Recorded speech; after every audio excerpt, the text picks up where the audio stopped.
ఉస్మాన్ హాడీ ఈ పేరు మీరు ఎప్పుడైనా విన్నారా? వీడు బంగ్లాదేశ్లో చాలా ఫేమస్.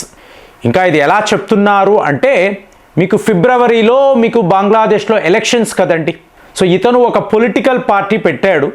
దీనికి సపోర్ట్ ఎవరు అంటే సిఐఏ, అమెరికా యొక్క సిఐఏ, అలాగే పాకిస్తాన్ యొక్క ఐఎస్ఐ, మీకు ఇప్పుడుండే మొహమ్మద్ యూనస్. సో వీళ్ళందరూ కలిసి ఇతనిని మీకు ఒక పొలిటికల్ పార్టీ లీడర్గా చేసి, సో దీన్నే ఇన్కలాబ్ మంచ్ అంటారు.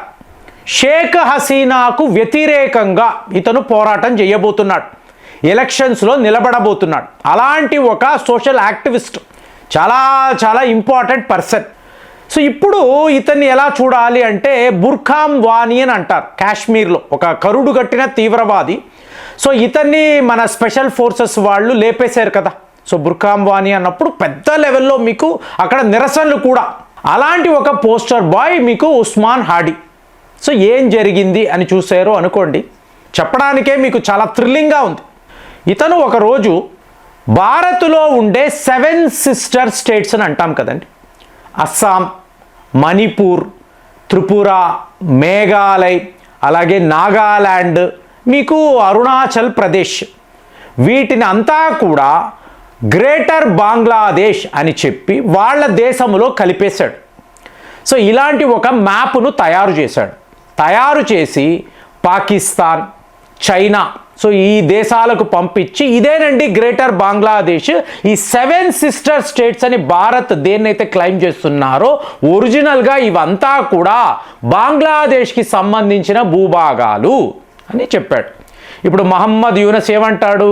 బే ఆఫ్ బెంగాల్ మాదే, we are the custodians of Bay of Bengal. So నువ్వు నీ ఇంటిలో ఒక మ్యాప్ తయారు చేసుకొని దీన్ని ప్రపంచానికి చూపించి, ఇదే నిజము మీరు నమ్మండి అని అన్నారు అనుకోండి, భారత్ చూస్తూ ఊరుకుంటుందా? మీరు ఇతని ఫోటోలు చూడొచ్చు.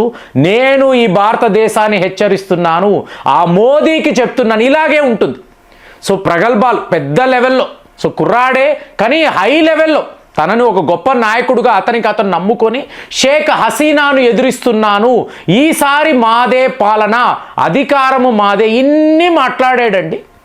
సో ఇవాళ ఇతను జన్నత్ ప్రయాణం, జన్నత్ అంటే మీకు తెలుసు కదా, స్వర్గం. సో స్వర్గ ప్రయాణము అనేది మొదలుపెట్టాడు, ఆల్రెడీ చేరిపోయాడు. అక్కడ మీకు వెండి పళ్ళెములో మీకు పళ్ళ రసము తాగుతూ కనిపించాడు. ఎవరు చూశారండి?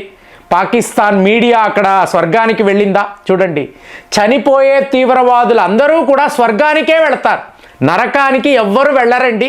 ఎందుకంటే వాళ్ళకి అలాంటి ఒక బ్రెయిన్ వాష్. నువ్వు చనిపోయేవనికి ఏం బాధపడకు, నీ ఇబ్బంది పడాల్సింది ఏమీ లేదు. అక్కడికి వెళ్ళేవు అనుకో, దేవకన్యలు ఉంటారు, నీకు గోల్డ్ ప్లేట్లో భోజనం దొరుకుతుంది, నీకు బంగారు గ్లాసులో పళ్ళ రసాలు ఇప్పిస్తారు. అదిరా జీవితం, వెళ్ళిపో అంటారు, వీళ్ళు వెళ్ళిపోతారు.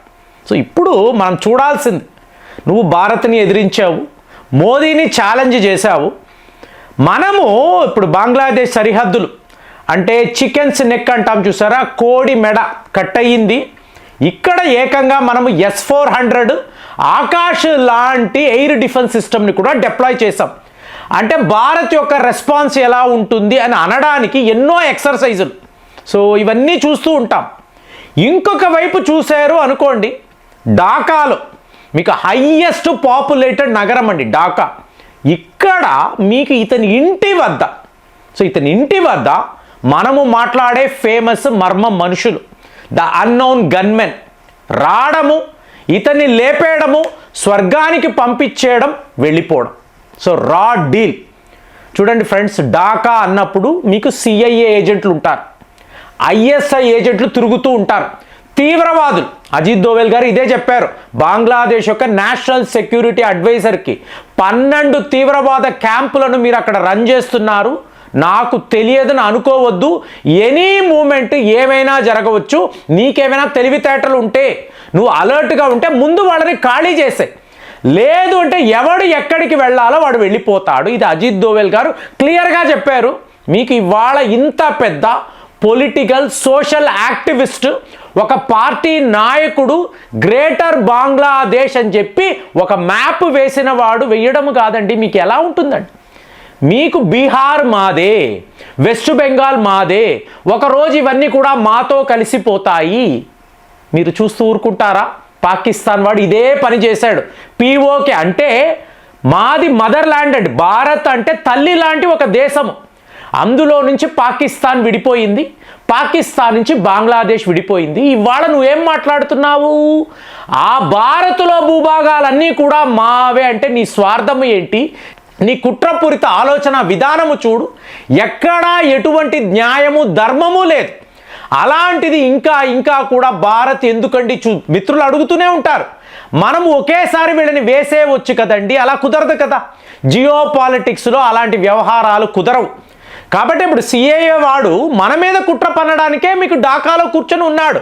కానీ అక్కడ ఏం జరుగుతుంది? వాళ్ళ హోటల్ గదిలోనే వాళ్ళ ఏజెంట్లు లేచిపోతున్నారు. సో భయపడిపోయి ఇప్పుడు పారిపోతున్నారు. సో మనం ఏం చేస్తున్నాము? ఒకవైపు Indian army, Indian air force, ఇంకొక వైపు ఈ మిస్టరీ మెన్.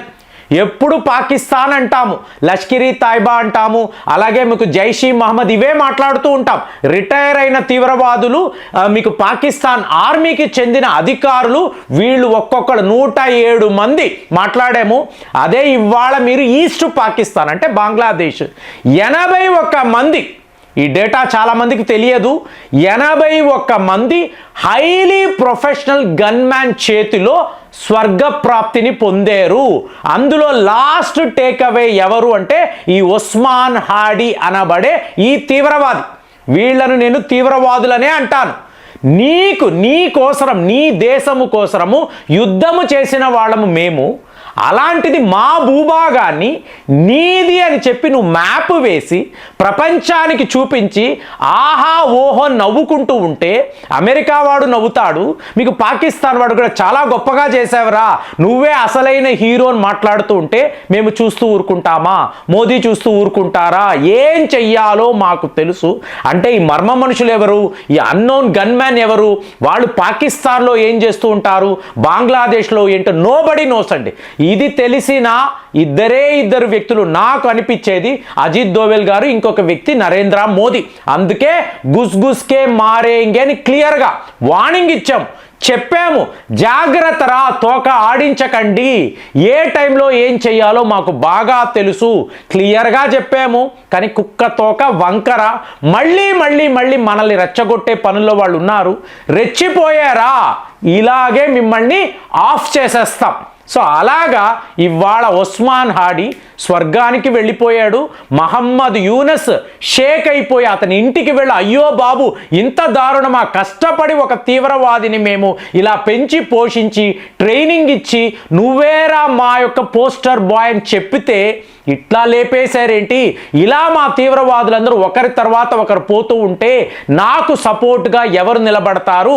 ఫిబ్రవరిలో ఎలక్షన్స్ అని అంటున్నాను కదా, మరి నన్ను ఆదుకునేవాళ్ళు, నన్ను కాపాడేవాళ్ళు అక్కడ సిఐఏ వాళ్ళు పారిపోతున్నారు, ఐఎస్ఐ వాళ్ళు ఎప్పుడు వీళ్ళు వస్తారు, ఎప్పుడు మనల్ని వేసేస్తారు, ఇది తెలియక వాళ్ళు వణుకుతున్నారు. ఈ టైంలో ఉస్మాన్ హాడీని ఇలాగ వీళ్ళు జన్నత్కి పంపించారంటే నేను ఏం చెయ్యాలి? కూర్చొని ఏడుస్తున్నాడు. అదే చెప్తున్నాను, నువ్వు నీ గదిలో ఏదేదో ప్లాన్లు చేసుకొని ఇదే నిజము అంటే నువ్వు రియాలిటీలోకి వస్తావు. ఇవాళ నువ్వు ఈ భూమి మీద లేవు, జన్నత్కి వెళుతున్నావు. నీలాగే ఎంతో మంది ఆల్రెడీ వెళ్ళిపోయే వాళ్ళు ఉన్నారు, అక్కడ పళ్ళ రసాలు తాగుతూ కూర్చొని ఉన్నారు. ఇంకా కూడా స్వర్గ ప్రాప్తి పొందేవాళ్ళు చాలా మందే ఉన్నారు. సో వాళ్ళ లిస్టు కూడా మన వద్ద ఉంది.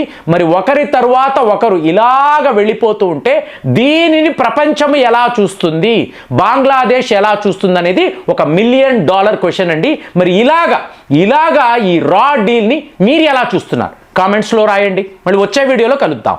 జై హింద్.